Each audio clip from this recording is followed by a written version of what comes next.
You're listening to The World at 8 with Lynne Mozart.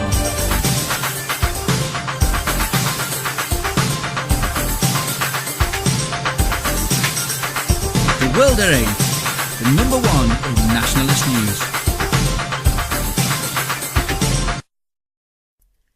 Highlights of the news today, Wednesday, the 24th of April. Please call off the search for missing April Jones.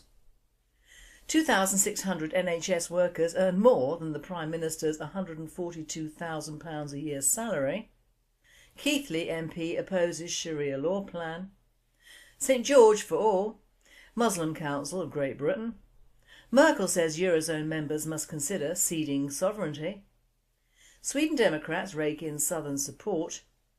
Greece pulls statues from Qatar exhibit over nudity dispute. Homeless crisis hits Spain's educated elite.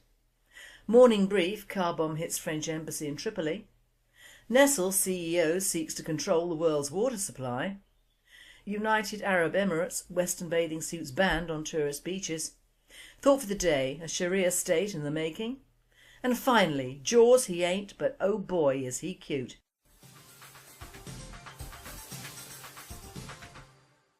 UK news. Please call off the search for missing April Jones. The desperate search for missing schoolgirl April Jones has been officially called off, with officers failing to locate the 5-year-old despite one of the largest searches in UK history. April was last seen almost 7 months ago playing on her bicycle near her home in Lynne, Powys last October. Her disappearance prompted a huge outpouring of support for her family, with hundreds of people joining in one of the largest hunts in British history. But Powys Police on Sunday announced the exhaustive search operation had drawn to a close after checks of specific areas of land were completed last Friday. Detectives have charged Mark Bridger, 47, with child abduction, perverting the course of justice and murder. Bridger, who denies the charges, is due to appear at Mould Crown Court next week. This presenter says, "I still see a roadside with ferns and a hidden part of a ditch. But as Bridger denies being the murderer, he either genuinely doesn't know where April is or will never admit it. It is all very sad for her family." 2,600 NHS workers earn more than the Prime Minister's £142,000 a year salary. Nearly 8,000 NHS staff were paid a 6-figure salary last year, with 1 in 3 earning more than the Prime Minister. The generous payments show that the NHS's £20 billion efficiency programme has done little to dent the inflated pay of many hospital managers and consultants. Around 7,800 of health service bosses were paid more than £100,000 last year, of which around 2,600 earn more than David Cameron's salary. The highest paid executive took home £340,000, almost 16 times the pay of ward nurses, who often get just £21,388 a year.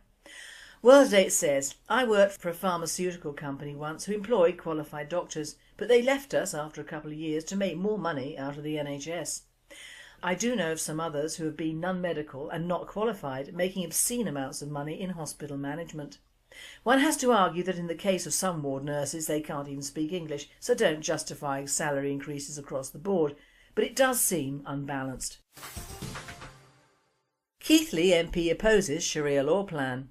Keighley MP Chris Hopkins, Conservative, plans a Commons debate to put ministers on the spot over the future of courts that follow Islamic religious law. He will urge the government to rule out any sponsoring of Sharia courts following controversy over talks in Bradford. The Bradford Council for Mosques is in talks to start up a Sharia panel that would offer advice and deal with legal issues in the Muslim community. It's called for Sharia councils to be better resourced and recognised by the government. In February, a judge agreed to refer a divorce dispute between a Jewish couple to a religious court, Beth Din, or Jewish court. Now Mr Hopkins will seek government guarantees as well as attempting to trigger a wider debate about Sharia law. St George for all, Muslim Council of Britain. Time to reclaim St George's Day for all English, say leading faith figures. Their message is for once unified and with a distinct order: unite and conquer. The message is, St George should be a figure of national unity and pride. That's why we, a coalition of English faith groups and campaigners, are reclaiming England's patron saint and demanding he becomes representative of all English peoples. We demand him back from those who promote racism and extremism, and from those who say that St George can only represent a single ethnic group. We want to promote a new, relaxed and confident English national identity. A place where a hijab is as welcome as bangers and mash, and no one is attacked for their race, religion or lack thereof, or any other belief. World Date says, you can't have him, and the rest of your leading faith groups don't deserve him. Few of you are English, although you may adopt British nationality, you ain't English. So stop trying to offend us Brits while still trying to take us over. In fact, the news source is very interesting, and in this case I will quote them. The Muslim Council of Britain, the Al-Khoi Foundation, Awareness Foundation, Baptist Union of Great Britain, Christian Muslim Forum, City Sikhs Network, Faith Matters, Global Village, Hope Not Hate, Islamic Society of Britain, Joseph Interfaith Foundation, London Baptist Association, London Boroughs Faith Network, London Interfaith Centre, Majlis Al-Ulama Europe, Mosques and Imams National Advisory Board, Muslim Council of Britain, Preston Faith Forum, Radical Middle Way, Religions for Peace UK, St Philip's Centre, Three Faiths Forum and Woman's Voice. I rest my case.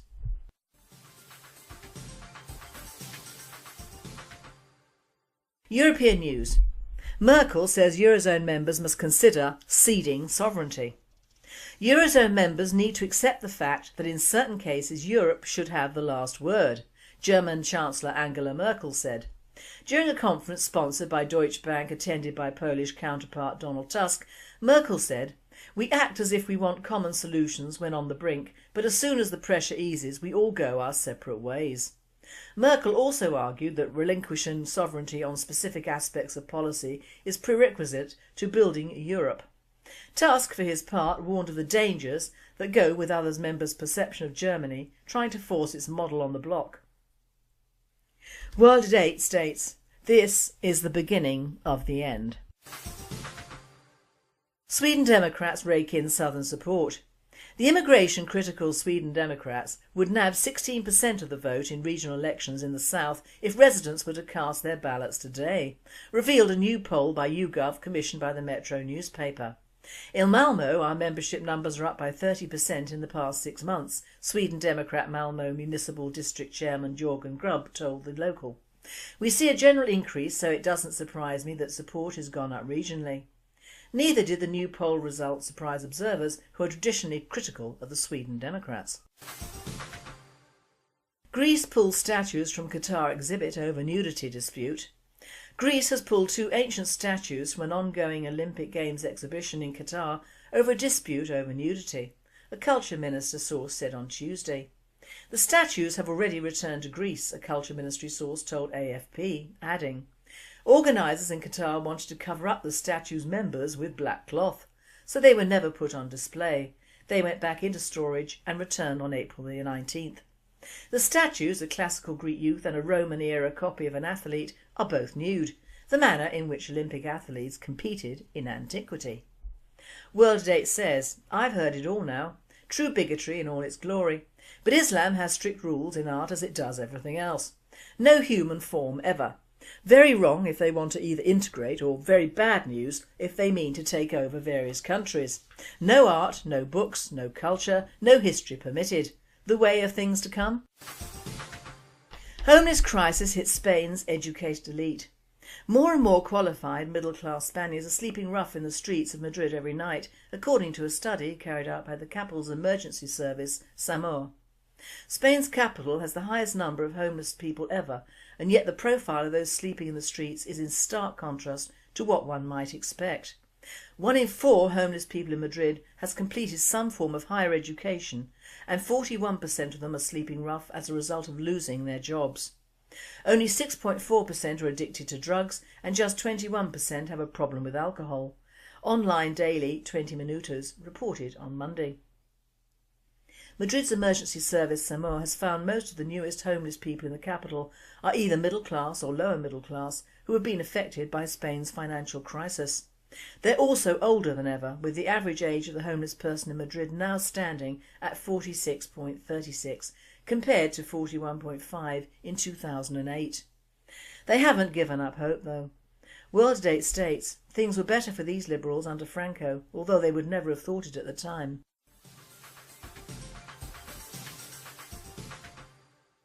World News. Morning brief. Car bomb hits French embassy in Tripoli. A car bomb exploded outside the French embassy in Tripoli early Tuesday morning, injuring 2 French guards and causing one corner of the embassy building to cave in. The first major attack on a Western target in Libya since the September 11th assault on the US consulate in Benghazi, the blast destroyed part of a compound wall and shattered windows for several blocks around the embassy. Only the timing of the blast, which occurred before normal business hours, appears to have minimised the carnage. No one yet has claimed responsibility for the attack, but US officials told Reuters that Al-Qaeda was most likely involved. Al-Qaeda in the Islamic Maghreb has threatened to retaliate against France for its involvement in the Malian conflict. French Minister Laurent Fabius, who is expected in Tripoli later today, said that the attack targets not only France but all countries that fight against terrorist groups. Security, he said, would be stepped up across the region. Libyan authorities responded promptly to the attack. Firefighters arrived within minutes and forensic investigators could be seen on Tuesday combing through the rubble for evidence. Nestle CEO seeks to control the world's water supply. Gun control may be a hot topic, but what about water control? Recent comments from Nestle's CEO Peter Breivik imply that the world's water will soon come under the control of corporations like his. Breivik makes the astonishing claim that water is not a human right, but should be managed by business people and governing bodies. He wants water controlled, privatised and delegated in a way that sustains the planet. Water control hitting the United States, all of this means that Breivik's future plans include monitoring and controlling the amount of water people use. One day cities and towns may be forced by international law to limit each household to a set amount of water. People who have to obtain permits to dig wells or pay fines for collecting rainwater. Laws like these are already in motion in the United States. United Arab Emirates. Western bathing suits banned on tourist beaches. United Arab Emirates authorities have banned women's bikinis and tight bathing suits for men on public beaches. UAE Daily, the National, reported on Tuesday. Large seaside billboards have sprung up recently near Western tourist hotels, reminding everyone to respect public morals and dress modestly or incur a fine.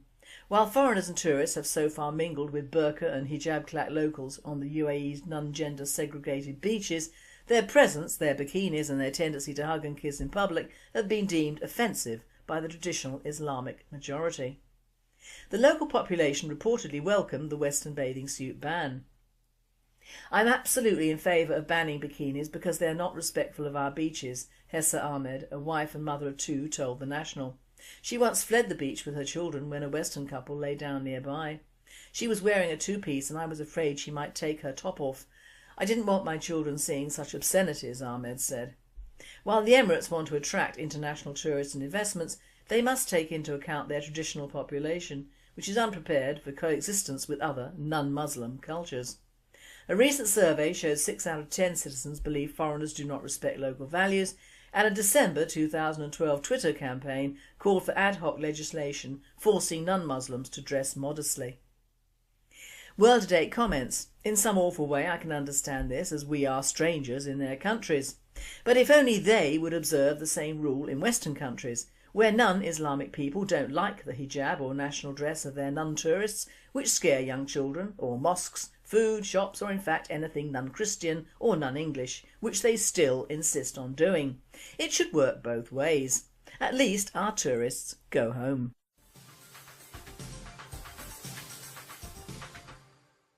Thought for the day: on the way to a Sharia state? Are we on the way to a Sharia state, I ask myself every day, reading or listening to various items and news, and almost without exception all the negative news centres around people or persons from the Muslim world. Anything against their host country and its people is usually unfailingly Islamic based. And when you think of the numbers of Muslims we have in our country already, 3 million and counting, and they are the official figures, not the realistic ones, you have a right to be worried.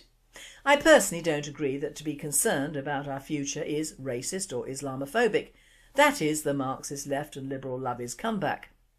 Just consider some of the latest headlines.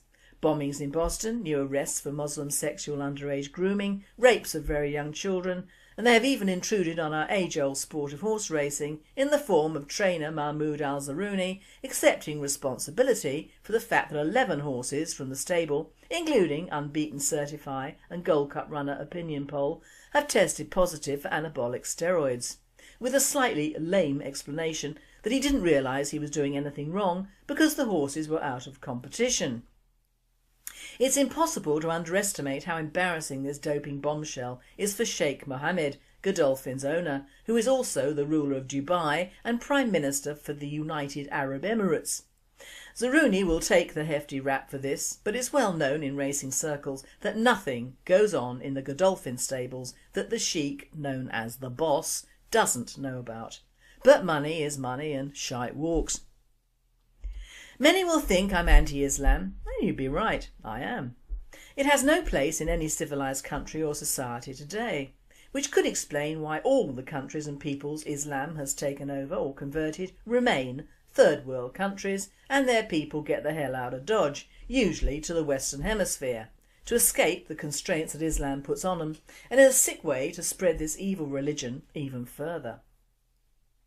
Now we come to the Sharia courts debate, and although the report I'm reading is from the Gatestone Institute webpage, I did watch this programme on the 22nd of April this week. The documentary Secrets of Britain's Sharia Courts was filmed by the BBC and is a documentary secretly filmed inside several of the 85 Islamic Sharia courts operating in Britain, which has exposed the systematic discrimination that many women are suffering at the hands of Muslim jurists.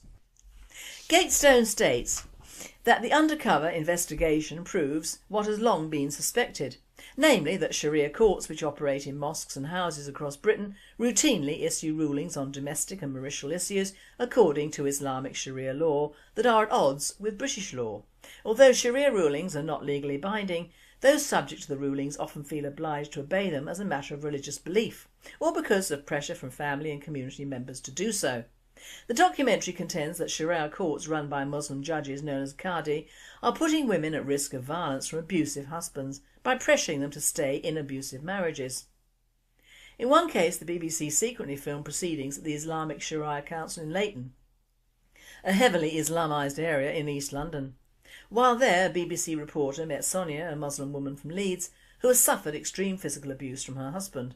When Sonia had obtained a civil divorce, the courts allowed her husband only indirect access to the children.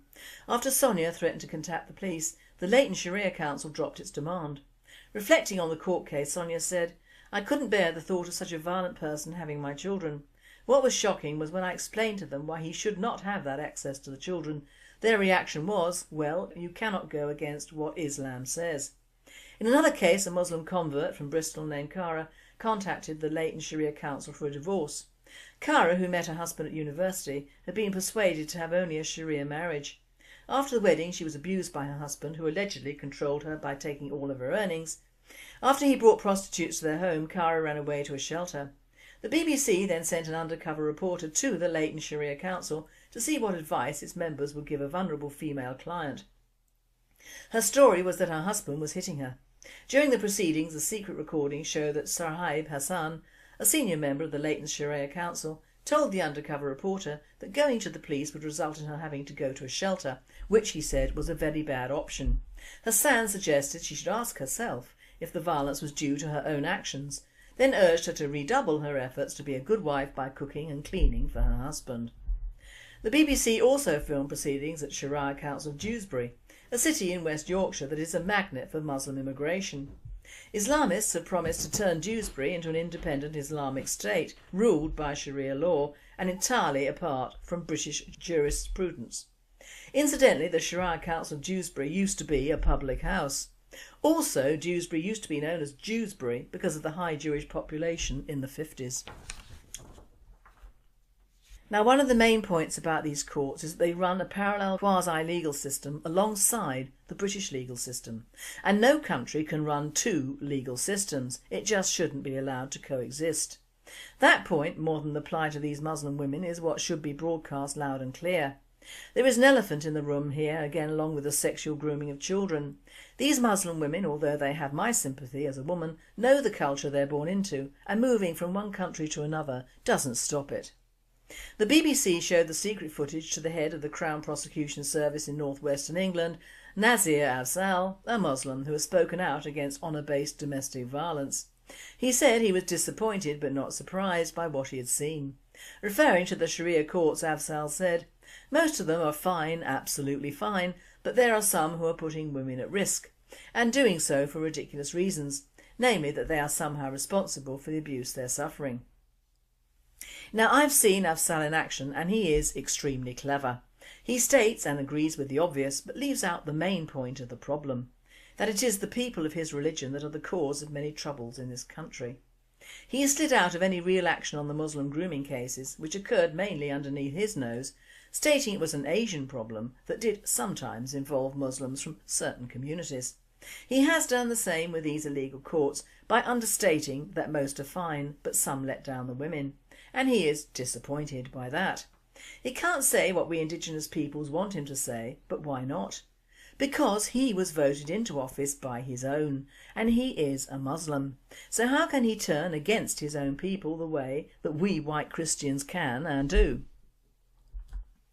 Muslims are not like us. In no way, however charming they may be, they will always be Muslims, and that is a form of slavery to their so-called prophet and his methodology for life.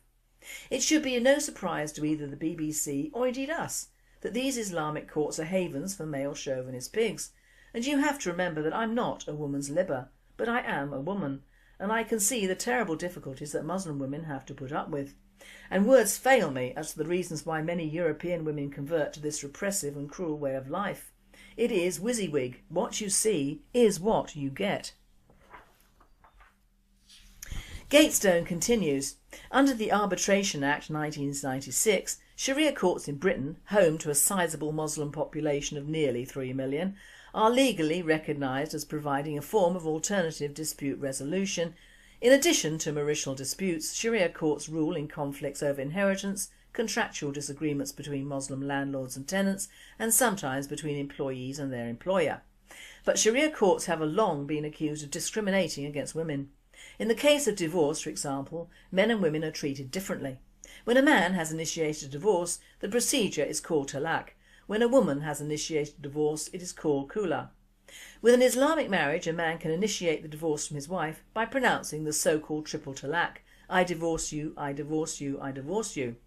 By contrast, the only way for women to divorce their husbands is through the use of Sharia councils. Women are required to produce 2 male witnesses and, while a man pays nothing, an Islamic divorce costs a woman at least £400.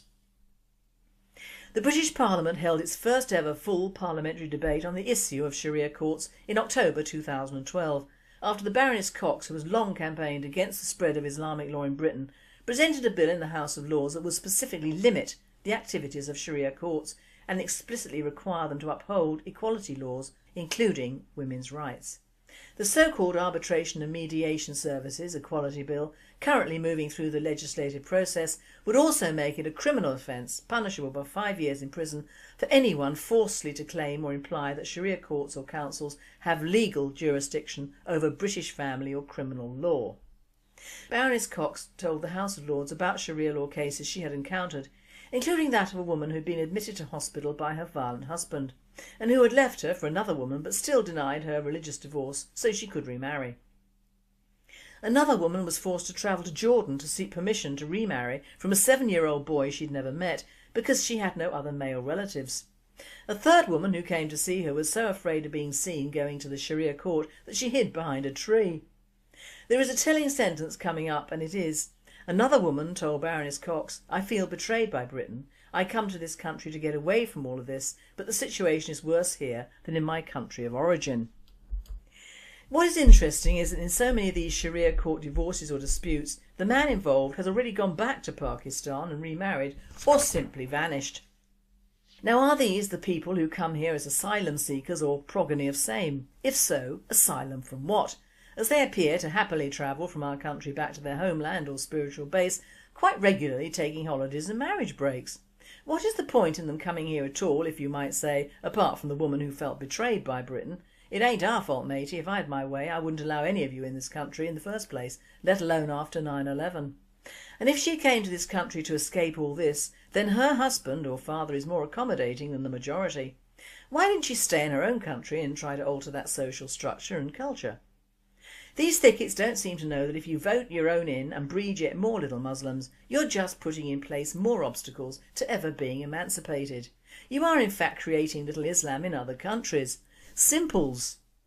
The wealthy Muslims are buying us out and the poorer ones are breeding us out, and that is a fact. Not covered in the BBC documentary. They showed part of London which looked more like Lahore than Lahore does. Do the Brits and their various governments and establishments really have that much of a guilt complex towards the Arabs and Muslims? They shouldn't, because it was the Arabs who sold entire tribes of black Africans to each other and the West. In fact, black slavery, when not practised by their own tribes, was well in place for thousands of years in Africa and the Middle East. So no guilt there. We have never colonised much of that part of the world to the extent that other Europeans did and make no apology for. So no guilt there. The Sikhs, however, who sided with the Japanese in the last war and did suffer loss of homelands during the partition in India, do have reasons to hate the Muslims. In fact, partition, had it been undertaken without any Muslim intervention, would have been a much better and fairer procedure than it was. So no guilt for us Brits there. In the end it'll be down to each fairly indigenous tribe in their own country to throw away the guilt trip, because it's wasted on the Muslims. They have no guilt in their make-up at all. Each one, without exception, can and does justify everything, from honour killings to overbreeding, to their advantage. Many, like Afzal, float like a large turd over the main point of whatever argument or nasty happening that has taken place and appear liberal. Don't be fooled. He's about as liberal and western-minded as the silly old bugger sitting in the latent so-called Sharia court pontificating on a woman who, if in a different Islamic country, would probably be stoned to death or simply vanish. Others, the mega-wealthy, just buy their way out of and into silence. But the sad fact remains that wherever you get Muslims, you get troubles on a large scale. Non-Muslim ethnics, whether Polish or African, are nuisances both social and economical, but the Muslims, I'm afraid, are dangerous, because they seem to have a double-sided sword in the side of the West. On one hand they want to live over here and in Europe ostensibly to escape fighting, famine and torture, and yet once over here they do all they can to bring their past way of life with them. Have you noticed that when a non-Muslim female reporter goes anywhere near a Muslim enclave, she wears a headscarf? And yet female Muslims rarely take off their headscarves when in our courts or places of work, or wear Western garb. I've always thought this strange. They are in England now, so why have we allowed them to make our country their country to all intents and purposes? Surely I can't be alone in wondering what is the reasoning behind all the acceptances that we Brits allow. It goes without saying that we've lost not only our capital city, but most of our larger cities as well, to the Muslim scourge. It seems to have missed the British mindset that if you allow massive immigration from Muslim countries, give them money and means, give them votes and official standing, and their own part of what is in fairness not their land, help them breed and pay for the education of same, that we will not have the same problem as the US? Do we really think that by paying tribute to these strangers we'll avoid strife? No, we are encouraging trouble in the future because they don't recognise us as having any status within our own social structure or country. We are invisible to them. They simply don't care. Rather like the parasitical wasp who lays its eggs in a living caterpillar, and the young wasps chew their way out regardless of the demise of their host. Now, are you getting it, Cameron, Clegg, MI6 or 5, whatever, CIA, the Illuminati and the numerous other backroom boys that exist? The BBC have briefly touched on various subjects around Islam so they can justify their licence fees, but like the papers, they will never go the whole hog, so to speak. You have to hand it to the Muslims. They make no bones about creating their own Islamic state within their host European countries. We can't say we haven't been warned, but we can say we are stupid and blind not to fully understand and act on that message. And finally, life jacket helps disabled goldfish swim again. Einstein the goldfish, who'd lost the ability to swim, is afloat once more after his owner made him a special buoyant frame, the Telegraph reported. Einstein developed swim bladder disease, which caused him to turn upside down and sink to the bottom of his tank. His owner, warehouse worker Lynne, was so distressed by the sight of his struggling pet, he knew he had to take matters into his own hands. He's always been a fighter, so when he sunk to the bottom one day and couldn't get back up, it was a very sorry sight. It broke my heart to see him so helpless. He looked so depressed, said the 32-year-old from Blackpool. He made Einstein a floating frame from recycled tubing, which fits perfectly over the fish's 2-inch long body. I wanted to build something that would allow Einstein to move his fins a little bit and be comfortable at the same time, he said. He wriggled a bit at first and he wasn't too keen on the idea. He kept catching onto plants and getting stuck, but since then I've rearranged the tank to make it disability friendly and he's been absolutely fine. This presenter says, "This guy is a saint. Bless little Einstein. I've seen the video and he looks like he has his own little flying machine. He's a porky little chappie and he belts around the tank like a boy racer. It's so heartening to know he doesn't have the usual owner who would have just flushed him down the loo. Fishes have little brains as well and are just as capable of feeling pain as we are. Good on you, Leighton, and may Einstein continue to swim much longer." You've been listening to The World at 8. I am Lynne Mozart and I wish you all a very good night. April is, or will never admit it. It is all very sad for her family. 2,600 NHS workers earn more than the Prime Minister's £142,000 a year salary. Nearly 8,000 NHS staff were paid a 6-figure salary last year, with 1 in 3 earning more than the Prime Minister. The generous payments show that the NHS's £20 billion efficiency programme has done little to dent the inflated pay of many hospital managers and consultants. Around 7,800 of health service bosses were paid more than £100,000 last year, of which around 2,600 earned more than David Cameron's salary. The highest paid executive took home £340,000, almost 16 times the pay of ward nurses, who often get just £21,388 a year. World at 8 says, "I worked for a pharmaceutical company once who employed qualified doctors, but they left us after a couple of years to make more money out of the NHS. I do know of some others who have been non-medical and not qualified, making obscene amounts of money in hospital management. One has to argue that in the case of some ward nurses they can't even speak English, so don't justify salary increases across the board, but it does seem unbalanced." Keighley MP opposes Sharia law plan. Keighley MP Chris Hopkins, Conservative, plans a Commons debate to put ministers on the spot over the future of courts that follow Islamic religious law. He will urge the government to rule out any sponsoring of Sharia courts following.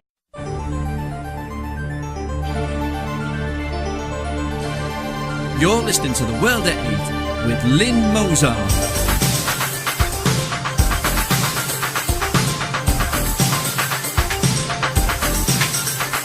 The World at 8, the number one in nationalist news. Highlights of the news today, Wednesday the 24th of April. Please call off the search for missing April Jones. 2,600 NHS workers earn more than the Prime Minister's £142,000 a year salary. Keighley MP opposes Sharia law plan. St George for all.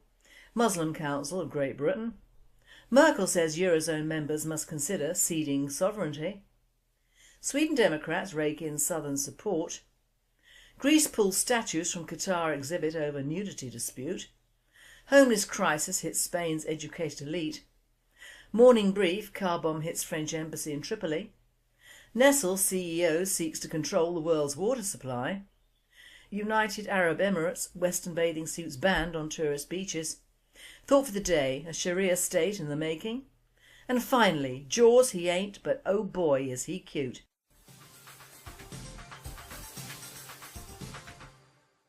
UK News. Please call off the search for missing April Jones.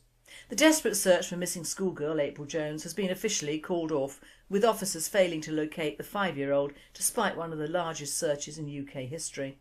April was last seen almost 7 months ago, playing on her bicycle near home in Llanynith, Powys, last October. Her disappearance prompted a huge outpouring of support for her family, with hundreds of people joining in one of the largest hunts in British history.